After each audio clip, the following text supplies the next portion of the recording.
spiritual, but I grew up with that as my basis of belief.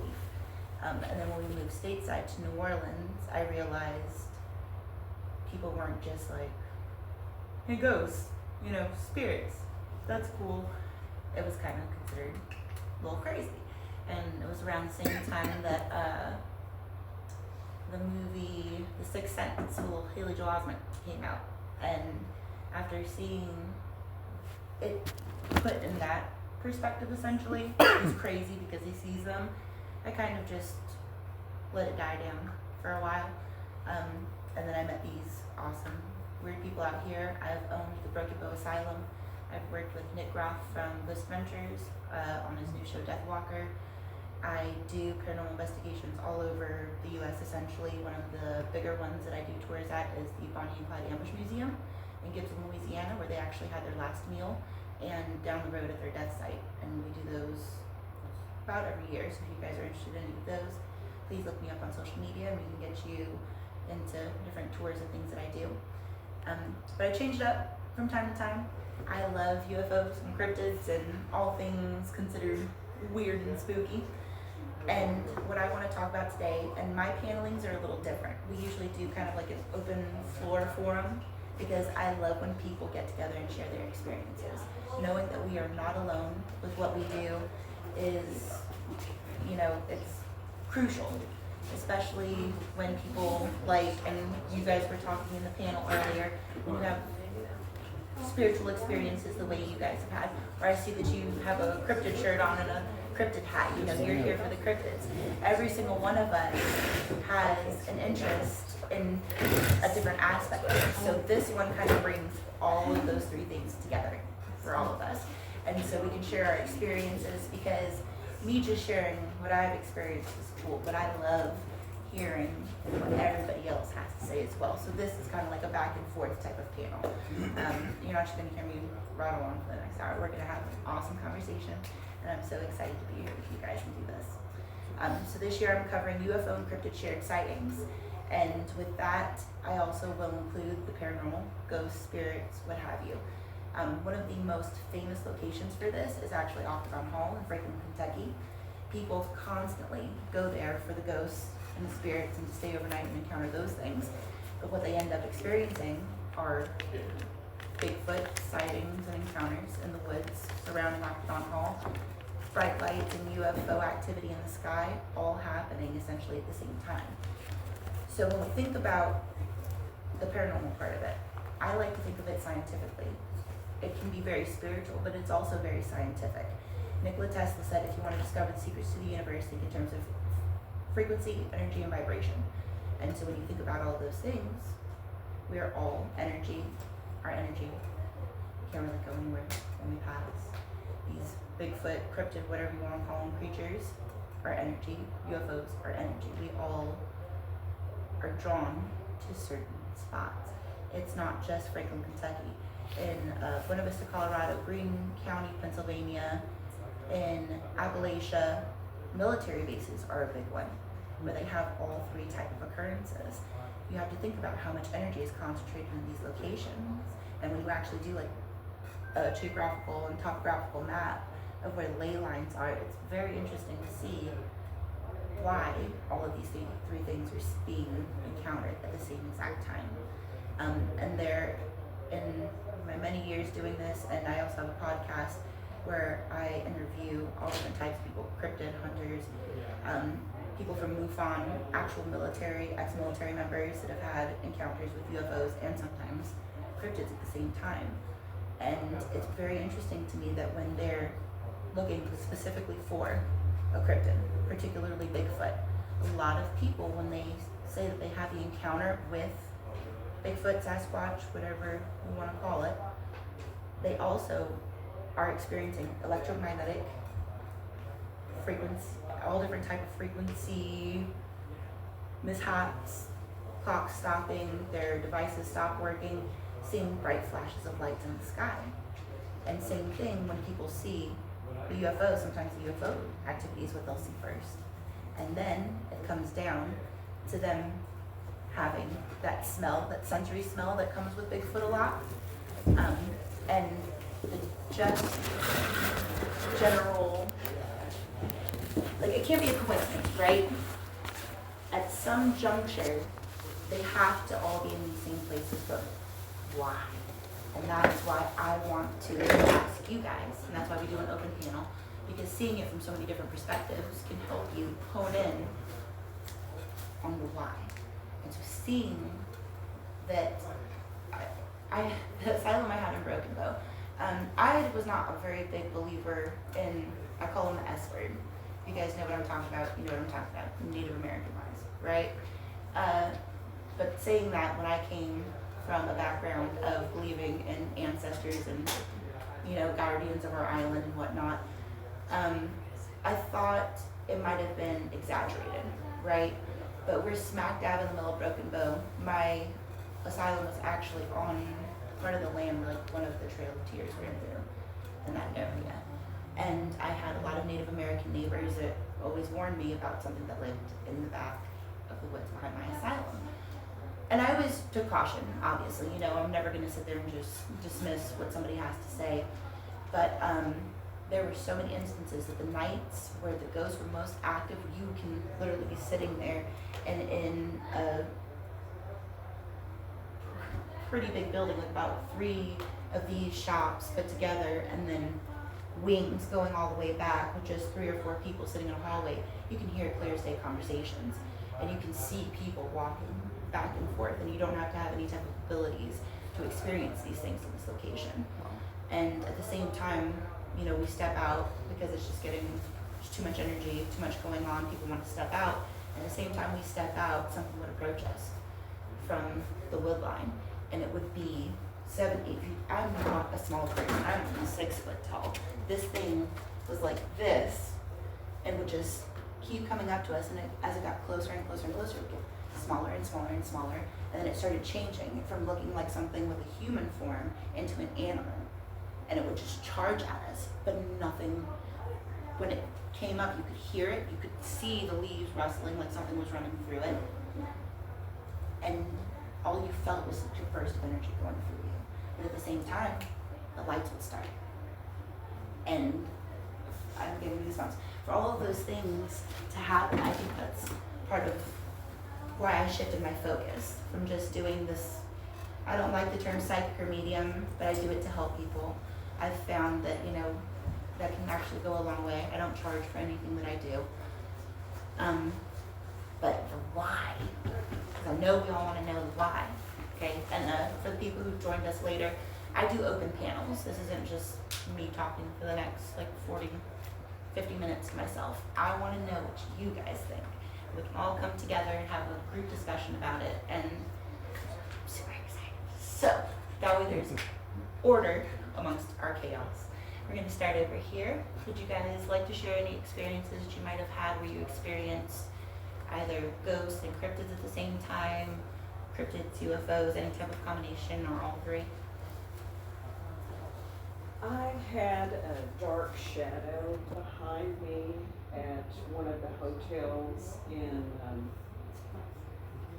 it was in Arkansas. Was it in Hot Springs? I wasn't with you. That's the Oh one. gosh, it's famous for it, and I'll think of it in a minute. But anyway, on the 2nd floor. Was it a hotel? Yes. It's the one that they do the annual ghost homes Yes. at? Yeah. I know what you're I'll talking think about. of the place in a minute. Anyway, my friend and I stood in front of the mirror, supposedly haunted. Right? When there was nobody in the hall with us. But when we looked at the pictures later in front of the mirror, you could see a shadow building behind me. So I'm shaking thinking about it. That's one. He saw it. Yeah. She sent me the pictures, and I wasn't with her. She sent me the pictures. I'm like, wow, did you see? And you can see a shadow, a dark human form move in the space next to her, behind her, disappears behind her, and then you can see it again on the other side. So it's, you know, the motion pictures that androids do sometimes. Yeah. Right. That's how we caught it. Otherwise, I don't think we would have noticed that dark shadow. But it's bothering me that it was there. Did you feel anything at that particular moment? No, I felt nothing, but I always wondered if it followed me home. You know what I mean? Yeah, well, just to let you know, I don't sense anything on Okay, you, good. so- I feel better now. Yeah, I But don't sense anything. But that was, shadow entities are very interesting in the aspect that, and there are a few of you that were in here earlier for our round table, but the way that they appear to everyone can be different. So the way one psychic or medium sees them or interacts with them can be completely different than another person does. Or the person, I believe we all have the ability. We were all born with that ability. It's whether or not traumatic incidents are one that seem to trigger that the most in people. I had a near-death experience when I was 4. I was put into a sleep-induced coma for 2 weeks because I had a subdural hematoma, and I can like vaguely remember seeing them before that, but I really remember it after that incident. And that happens across the board. I've interviewed hundreds of people over the years, and a lot of people who have some type of ability have either had traumatic loss, traumatic incident, near-death experiences is a big one that just kind of triggers it. And I think it's because part of us is still on that side. I think about it as dimensions that are just kind of sitting next to each other. I don't think about it as a heaven and hell. I think we're all just kind of here. And dimensions, space-time, whatever you want to call it, is what's separating that energy. That energy is pulled into the other side. Because I remember it being of warmth, like an actual source of light that I encountered and saw. So I think it's just being on a different plane. And when I came back, part of me is still there. Like it's imprinted. That energy is imprinted on that side. So I just kind of foot it in there. But we all started out essentially as nothing, right? So do we all start out on that side, and that's why we're all born with that gift? And the ones who step back into it are just imprinted a little more, so we're in between the veil almost, you know? It's pretty cool to think about. we've had one together, but I'll let him share that one at the Jefferson Hotel. Yeah, me share it because I didn't have at that time, yeah, I still wore contacts, didn't have contacts in. So we saw, and fortunately she videotaped it, and unfortunately we seem to have lost the video, but it was a light in the room that changed colors, and you know, at the far side of the room, and I did look later to see if it could have been anything from the window reflecting on a mirror or whatever. Fortunately, she had a video, and the video, it looks like that classic image of a tesseract. That, you know, the Central. yeah, the cube within a cube that kind of, you know, morphs, and it was amazing. Were you on the first or second floor when that Oh, we were in the most haunted room, 417 or whatever. The one that Steven Spielberg Yeah, stayed in at the one that Jefferson yeah, the one that Hotel. Steven yeah, the one that Steven Spielberg wouldn't stay the whole night through. And we're like, yeah, that's the room we want. And so that's the room we got. Jefferson itself is one of the places where you encounter Bigfoot, ghosts, and UFOs. Jefferson is a very big town for that, so that's actually a great cross-reference. Would you like to share anything that you've experienced with any of those things, or a mixture of them? On the paranormal side, at one of the conventions here, I think it was for the Tyler Comic-Con, I had a ghost hunt at night, and it was there at Camp Ford, which is, I think, somewhere nearby here. Like, it's not too far away. But that camp apparently has some dark energies there because of what occurred in the past. Some people have died there during the time of it being an existing camp. But we were told that there's going to be a chance to potentially see 2 red eyes looking at you from far away if you stay there long enough. Those red eyes are kind of like a warning to go away. Like, they'll appear after a certain point. And so we were there for a little bit, just hunting and then capturing evidence, looking around. And then sure enough, we saw the red eyes in the middle of a field. No discernible body to them. Nothing in terms of an indication that could be tied to any animal. You could literally see through whatever those red eyes were. And they were just there floating in the field, probably about 100 feet away, looking at us. Did you feel anything in that instance? It's very hard for me to feel things. It's like a big block around me. even with others who are next to me and say I can feel something, it's static for me. But you could definitely, this is one of the few times where you could actually see physically evidence of something there that doesn't show up just later on film or on photographs. So Camp Ford definitely had a memorable experience there. And after you saw them, did you stay or did you go? I wanted to move towards them, but then the tour guide, the lady that was there with me, she put her hand on me and said stop, and that's when we left right there. I love doing these things. Y'all are all just as crazy as I am. We're the only ones who are going to look for something that people are like, hey, that's a warning sign. Do you have anything you would like to share? No, I'll pass. Would you like to share any instances? I'll do my paranormal side because I've got a UFO. I'm an experiencer of UFO, but that was just one time. I had to stand. I'm an instructor in oil and gas, so I don't have a problem speaking in front of a crowd. But I'm very animated Yeah, and move my same. hands. That's why I keep doing Yeah, this, so, because I'm not trying to bang my head. This was in the early '80s in College Station. My buddy and I, we had gone to Galveston. We went to Galveston. He was going to go register at Texas A&M that Monday morning. So that weekend we were in Galveston. We had a great time. Drank a little bit, of course. But we drove in and we stayed at the brand new little motel. You may have seen it. It may still be there. Aggie Land Inn in College Station. Well, it had just opened up like a couple of months before. So this was early '80s. And we checked in, brand new place, smelled new, it was great. And we went and had, of course, two double beds. And he was going to be up early in the morning, like 6 in the morning, so he can go register. And by the time he gets back, I was going to be ready. We're going to be ready to get in the car and drive back to Fort Worth. So there was a radio in the wall, and it had static in it. And the windows, it was a short window, or they still are probably, and they had the curtains where it's just a short curtain like this. The air conditioners at the bottom, you know, heaters and things. So radio's on. This is all significant. That's why I'm bringing this up. So the call comes in from the room. They woke us up because we didn't have cell phones then. Woke us up. Hey, time to get up. He got up, just cleaned up. He got his bag because I'm gonna leave my bag right there. He goes, I'm gonna go register, and I'll be back in about 2 hours. Okay, what time is it? It's 6. About 6. Well, it's before 6. All right. So he leaves the room, and I'm just laying there, and the static when that radio's on, and I can see the light a little bit coming around the curtains because the sun was coming up. And I'm just laying there, and then his name's Larry, and he's one of these guys with. I thought he comes next to me. I felt him next to me, pushed down. And I thought I opened my eyes because I thought he's gonna go or whatever. And look, there was nobody there.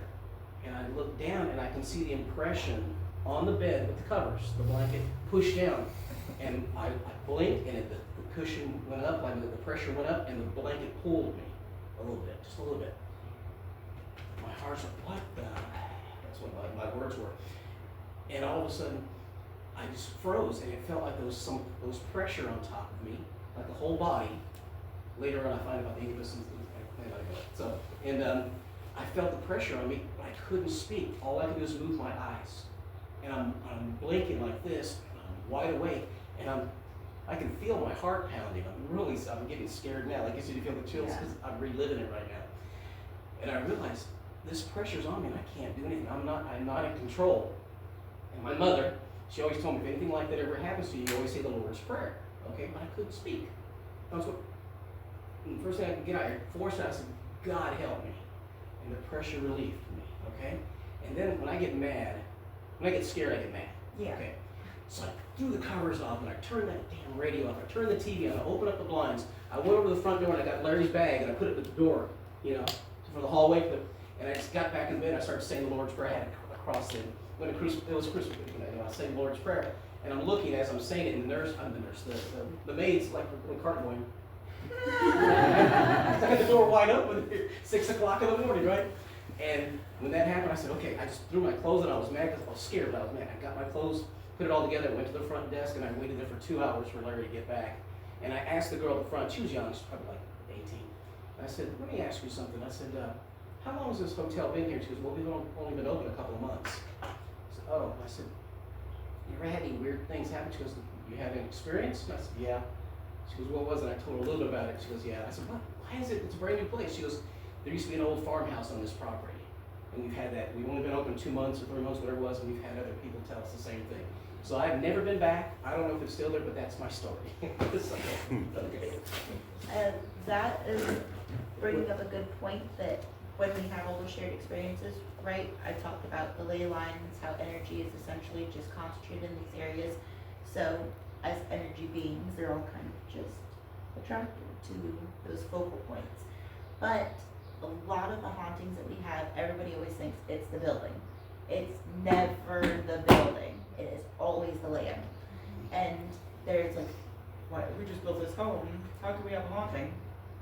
Because your land has it, all of this land that we have built upon has some type of history. And it happens a lot. I live in McKinney, actually, and for some reason, not some reason, I don't know why, like Anna and Lucas and all those surrounding areas, I do house calls out there all the time. And it's like, well, you know that this was the first settled land, like in this area in North Texas. It was the first way station. They had the first like oil and gas station out there, right at the cusp of Lucas and Allen. And then this whole area was Native American. I think that's what a lot of people forget. Like, this was all Native American land, essentially. So it's like, you know, we're all gonna be haunted a little bit. It's fine. It's fine. Do you have anything you would like to share? You can come back to me. Okay. Do you have anything you'd like to share? I was kind of wondering, because I've seen different apparitions, and I see them in different forms. Some of them are shadows, some of them have changed to not even look like a human, even though I know they are human, they were, or they still are. I just think it's so cool that they can change forms. Some of them are just a mist, some of them are the shadows, some of them are just them. I just think it's cool, and I kind of wonder if there's just different energy levels that we're seeing, and that's how we're just seeing them, or. Absolutely. And so like the concentration of energy, right? We talked about how everything is energy. When we die, matter and energy essentially cannot be destroyed by theory, correct? Yes. It has to go somewhere. Where does it go? I believe that the longer the person is on their plane, the more power they have over how they appear, how their energy manifests, especially to certain people. If it's someone that you know personally and you feel like you know that apparition that you're seeing, they can definitely be doing it just to codify you, make sure that it's not so daunting to you to see them because they want to visit, or they could be doing it to mess with you. Like, I have one friend in particular who took his life a few years ago and will appear like in the silliest of ways and like different types of forms and stuff. Just because I think it's like I don't want you to be sad, but I'm checking up on you, so it's trying to be funny with how it does it, you know? And I think we also have a lot to do with what we end up seeing or how we perceive it. It's just as much up to us as it is to them in some respect, you know? We were talking about this earlier, how we all perceive energy differently. And the way that you want to see that person in your mind could be playing a part in how, you know, you said they're changing forms. It could be you process it differently. Some of them I don't want to see because they don't look like a human. Well, that's when you tell them, no thank you. I'm being so serious, that works better than you getting upset about it, because trust me, I used to get upset about it. And the more upset about it I got, the more aggressive it got. When it's you setting boundaries for yourself, because most of the time these entities and energies are not wanting to harm us. It's wanting to check on us, give us a message, do something. For me, it was always people coming in and like trying to give me messages, and I was just always getting mad because I was being overloaded all the time. And saying, no thank you, I don't want to deal with this right now. Maybe you could come back later, but right now you do not have permission to be near my energy or use my energy, be near me, however you want to phrase it in that instance. But set your boundaries kindly. Always remember to be kind about it. I think because of TV shows and stuff, we've learned that yelling at ghosts is like the cool thing to do. It's not, kids.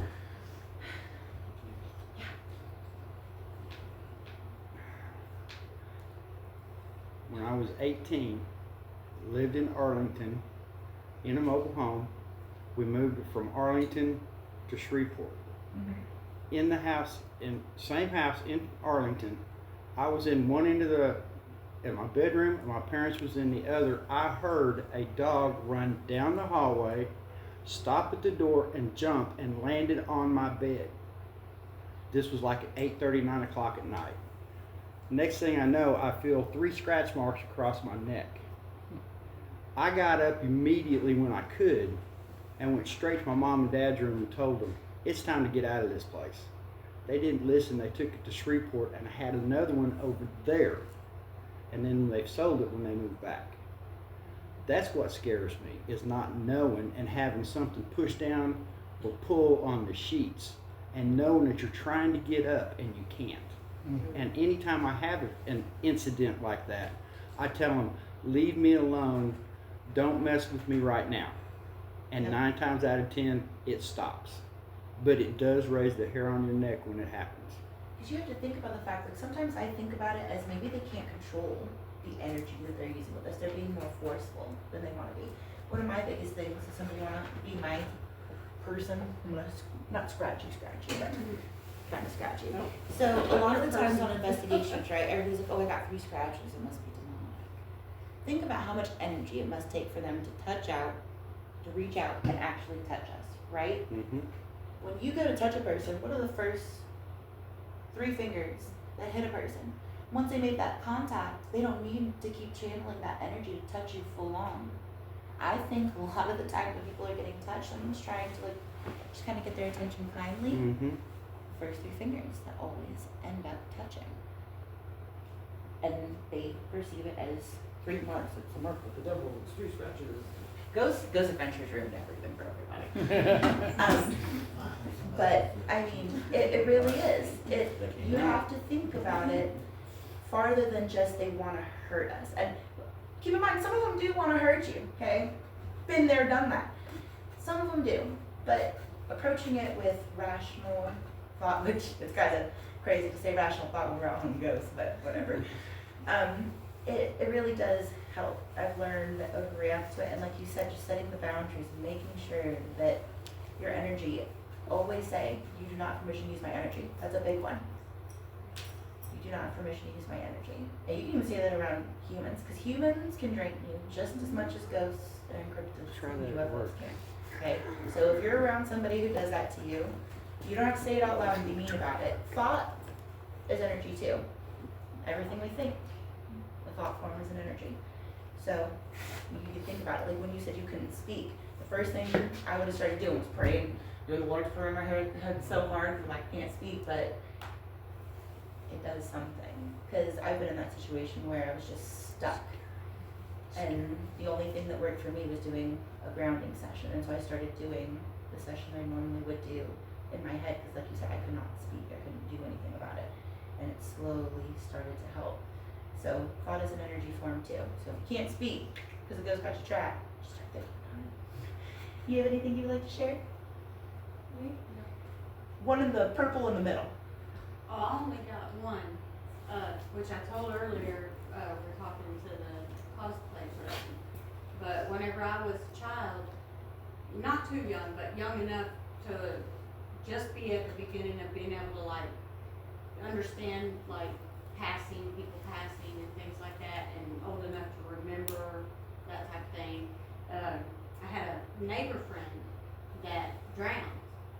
And I went to his funeral, and then whenever I got home that night, I had held everything together and didn't cry, didn't get upset or anything. You know, I was pretty young, so I was pretty impressed with myself. And I get home, and my mom's listening to the radio, and there was a song playing. And I don't know why, but it just let everything out.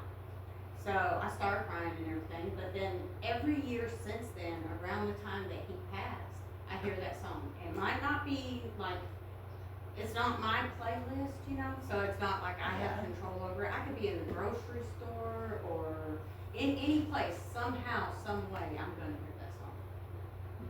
What when I said earlier, I don't believe in coincidences. I don't.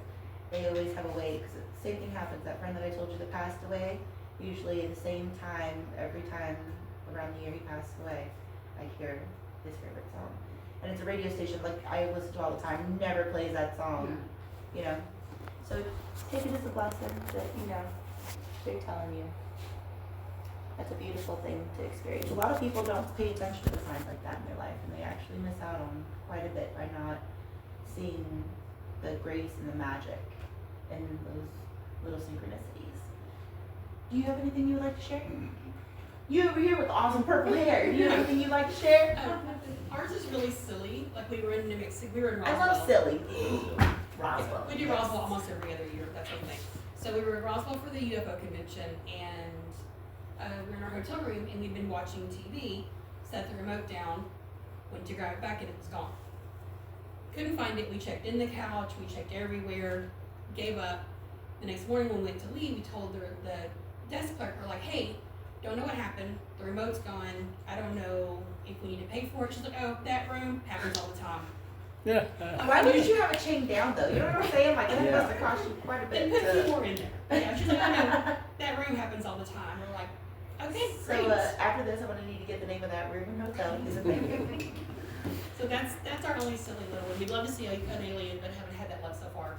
Same. I've been asking them since I was a wee lass to come and take me, and alas, I think I'm part of it's like still we here. rationalize too much. Like when you drive at night, you're like, oh no, it's probably a satellite. It's probably a this. So I've had one encounter with that, and I'll tell after everybody has. But it was definitely one of the craziest things that I've experienced. Just say something because it's long.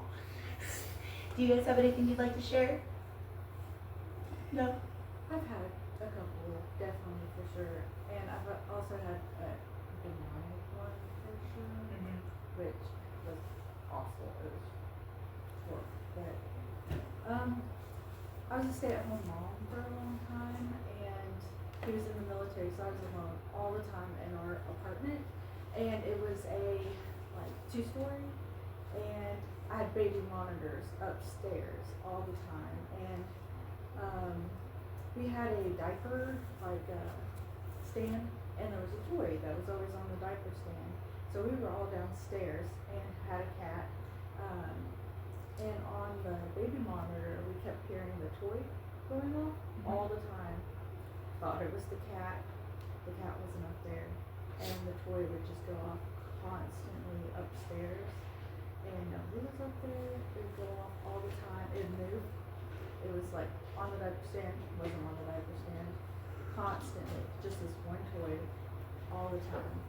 And on the baby monitor, we would hear each other. Like I'd hear him upstairs. Like something mimicking both of you. It was as a minute, like totally. He'd hear me screaming upstairs. He'd run up there, and I'd be up there asleep. And he's like, "You're screaming." I was dead asleep. I was not even. I wasn't screaming. I'd hear him call for me upstairs. He wasn't upstairs. He was in home. And so we would hear each other's voices. We would hear like things up there. Things would move. I saw like shoes flip over in front of me. Things would just flip, move. It was the weirdest apartment. Was your home on base? It was next to the base. It was a military apartment. Planes would fly over constantly. It was the weirdest thing. What else? The fire alarms went off constantly, and I would have the apartment people come and check them. They weren't dying, so it shouldn't go off. They would constantly go off, and nothing was wrong with them. And my phone would die all the time. The battery was totally fine, and I'd plug it in, and it would never charge. And it was times the fire alarm was going off, and I thought, like, our house was on fire. And it was just the weirdest thing that we would have, like, just voices, things. I'd hear things, doors slam, things missing. It was crazy. Military bases for some reason, because I grew up in a military family. Both of my grandfathers are Air Force, and it's really interesting. I have a lot of friends in the military, and once I started the paranormal stuff, they're like, "You gotta come investigate my base." And I was like, "Get me on your base, and I'll come investigate." None of that has happened, but Fort Hood apparently is one of the ones that, because I have a lot of friends that have gone through Fort Hood, and that's one of the ones that gets people the most. And in the training barracks, apparently, there's just so much activity that they can't sleep at night because it's just constantly going and going and going and going. So that's pretty interesting. Our neighbors said the same thing. And my friend lived on Fort Hood on a military base, and she, same position as you, stay-at-home mom. Husband was away, deployed, and she would send me videos of toys things move in, and she's like, "Do I just move out?" I said, "No, you're fine." I was scared constantly. I'd call him and I'd be like, I don't know, I'm like terrified. He's like, "I'm fighting terrorists, and you're fighting ghosts." Yeah. Do you guys in the back have anything you'd like to share with any of those experiences? He's got one to tell you, but I'll say the Fort Hood part you're talking about, I retired out of Fort Hood. Yeah. And I'm telling you right now, Fort Bliss and El Paso beats it. So she was actually stationed there too, Yeah. and they did not stay on base because of what happened in Fort Hood. She was like, "I'm never staying It on wasn't, base it wasn't again." that. There were two or three buildings that to this day have been on different shows about most haunted places in America. Building 50 and building 212 over here. So when are you gonna make that call and get us I'm retired. I ain't doing that no more. We're just gonna go investigate it. Well, if they'd let me, yeah, because I probably still know a bunch of the MPs. Because one of them is the actual JAG, the actual courtroom, where they had the actual, the slip behind the bench where they would take the prisoners through and such like that. Yeah. The other one was the actual mental asylum that was there in the, I want to say it was during the Pershing days. So, that one is one that literally the MPs will not go in there at night. They will not go. Now, see, and again, now I wanna go. Like, Yeah, all of course. us in here are like, Of "But course. let's go. Why Yeah. don't we just do it?" So we have about 20 more minutes and we get to everyone else in the room. Yes, sir. We went to Haunted Hill House in Mineral Wells, Uh-huh. and it's my first time to go ghost hunting or anything. I went with the group that he's with, and they have a room that's set off for, they supposedly have a gambler ghost there, and named Willie. Yep. And so, at 9 o'clock, we went and played Texas Hold'em with Willie, and that didn't really go well. But then he showed me what's that? The K2. A K2. He gave me a K2 that we were using upstairs, and I said, "Hey, I'm gonna take the K2 down there and play poker again with Willie." So we all went back down there, and I just set it on the corner of the table, and we're playing Texas Hold'em, and I'd say, "Willie, you want to hit?" And it has a reading of 1 to 5 on it, and it wouldn't move. So I said, "Well, he holds." And then I said, "Willie, you want to hit?" And it'd go to a 2 or a 3. So I'd put his money in, and then sometimes it'd go to a 4 or 5. So I'd put money in, and I said, "Well, I guess he wants to raise." So, and this worked out perfectly for the rest of that game. And that was at midnight when we went back. And then at 3 o'clock in the morning, we went back again. And we have a friend that antagonizes ghosts. Yeah, He's he's very adversarial. He's not fun to be around. So he's in there talking really bad stuff to that bad ghost that's supposedly in there named Toby, and he's just talking horrible things to him all night long. And so now he's gonna play with us. And so we're playing, and this little box is working great. And when it goes up, Willie has a good hand, and Willie's killing us in poker. Oh, yeah. I mean, just destroying us. And when it doesn't go off, he doesn't have a good hand. I mean, it's completely. It's intelligent responses. It's very Yeah. intelligent. 100%. And so this is my first time to even be around ghost anything. So That's actually a I'm- pretty cool experience for your I'm first having a time out, blast. honestly. So it's getting late though. It's like 4 o'clock in the morning, and I'm pretty tired. And I was like, "You know what, Willie? If you're all that, I want to see Dead Man's Hand."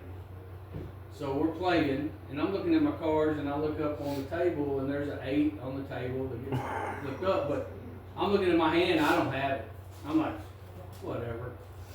And so our buddy Tex gets the one that's antagonizing the ghost all night. He gets dealt Dead Man's Hand. Yeah. When I call for it. And then there's a 6 flipped up, and then Willie has a pair of 6s. So Willie beats him with 666. And I say, "Game over, we're done, Yeah. and I'm not playing anymore." I don't blame and, you. and it's all on video, and I mean, you can't even make that up. There was another gentleman with us that was actually walking around behind Willie's seat at that time. And as he's walking there, he's just, taking readings and stuff, just walking around. At that point, their audio equipment captures the cheater. And Yeah, he gets scratched on the back with, look like an A. I was about to say, did anything physical happen? Because usually when they get upset at Yeah, to the Clubhouse, nicest guy they get in the upset. world. Yeah, he's nicest guy in the world. The absolute nicest guy in the world, and he gets scratched walking in front of me. I didn't even see his shirt move. He just goes, "Oh, my back," and I'm like, "What's wrong with your back?" And then he They're pulls also his shirt dicks at up. Clubhouse, so. Yeah. The Money Hill House is fun. Yes, if you can get there, go. And you guys over here on this side? Yeah, you want Wild or Wild? Let's go wild. We have about 10 more minutes. Okay, we'll go Wild. So first of all, I think Bye, you guys. Thank you so we're much all here for for the coming. same reason, and like the cryptid people, a lot of them are going after. I see like more of a physical thing. They're looking for the apes. They're looking for the solid evidence, right?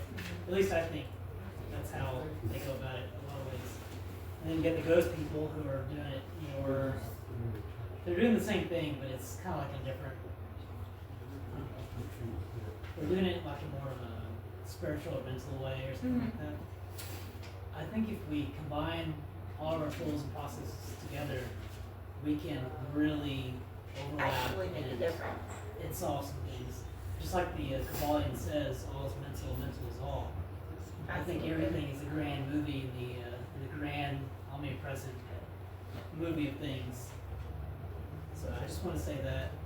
No, I absolutely believe that. And it was part of, so when we were talking about bringing everything together, right, and how I said that it's just as much spiritual as it is scientific. When we think about it in terms of energy, and we think about it in terms of the fact that it is a spiritual matter. Regardless of what religion you practice, it is spiritual in some respect because of the way that it interacts with you emotionally and spiritually. Now, when he said bringing everything together, what we used to do, so when I go to locations, I give everybody a logbook. And this is for the people who like the scientific part of it, where we log temperatures, baselines for everything, different movements throughout the night. You literally get like an entire binder with all of the scientific data. And what I do is I pair it up with those locations. We actually made like an online database that kind of like went nowhere, where everyone could input all of their data in one place. So different teams could compare their notes, what they were encountering, and all of those different things like that. That way we can see the patterns. We can find out the why in these locations. And then a lot of teams, because it's all about the YouTube channels and the TikTok views, they're like, we're not gonna share our data with anybody. It's how do we get into it? We're all looking for the same answers. We all have the same end goal, right? But everybody just kind of wants to be famous. And that to me is just the biggest disservice to us all. Because just in the last 50 minutes, we've shared so many different things, and I think I've seen the look on people's faces when they were listening to other people's stories, like something else clicked for you. You started thinking about it in a different way, and we're all gonna hopefully walk out of this with a different perspective on how we're approaching all of these things and how we can bring it all together as one. And you may not be a spiritual person. Some people may not believe in God, but still do this. And I think that those people that I've met that have no real spiritual background that are doing it, yes, they're more scientific based in the way that they produce their evidence, quote unquote, because it's not quantifiable, right? None of this is quantifiable at this point, so we have to say proof in quotations.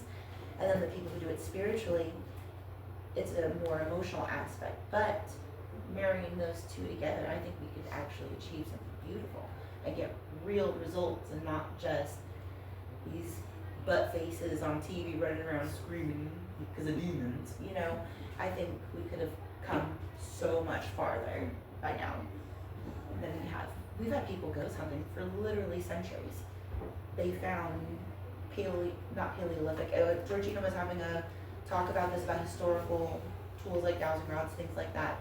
I mean, it's been known since the dawn of man that there's spirits, energies, cryptids, things like that, with all of these encounters. And from the dawn of time, if we had just out there, just like with anything, if we all just started to get along and embrace each other, we could be so much farther. But thank you guys all for sharing this. Yes, ma'am. We moved into a house, and the closet light wouldn't stay lit no matter how often it was replaced, and the door wouldn't stay shut. We had a toddler in there, and you'd hear him talking in there, standing up and screaming. Nobody's in there but him.